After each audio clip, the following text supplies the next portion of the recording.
Everyone মোৰ আন এটি ভিডিঅ'লৈ আপোনালোক সকলোকে স্বাগতম জনাইছোঁ। আজি যিহেতু বতৰটো অকণমান বৰষুণ দি আছিলে সেইকাৰণে ভাবিলোঁ লোকেল চিকেন বনাওঁ, য'ত মানে জালুকটো সৰহ পৰিমাণে দিওঁ। তাৰ আগতে মই ধুনীয়াকৈ কেৰাহীখনত তেল গৰম হ'বলৈ দিলোঁ।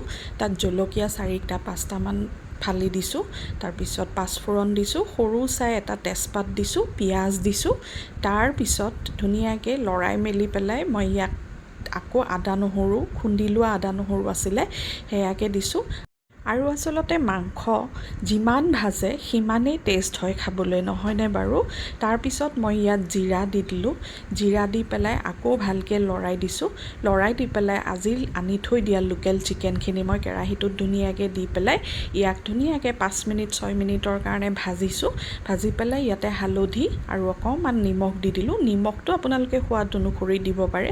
তাৰপিছত ইয়াক ধুনীয়াকৈ ভাজি লৰাই একদম কালাৰটো দেখিছেনে? ভালেই লাগিছে আৰু তাৰপিছত ইয়াত অকণমান লাগি ধৰোঁতে পানী অকণমান দি দিছোঁ। তাৰপিছত এই বটি থৈ দিয়া মই জালুকখিনি মাংসটোত দি দিলোঁ। আৰু আজি যিহেতু চিকেনখন জালুকীয়া হ'ব সেইকাৰণে জালুকটো অকণমান সৰহ পৰিমাণত দি দিলোঁ। তাৰপিছত মই ভাজি যেতিয়া মাংসটো অকণমান সিজিলে তাত মই 4 গিলাচমান পানী ঢালি দিলোঁ।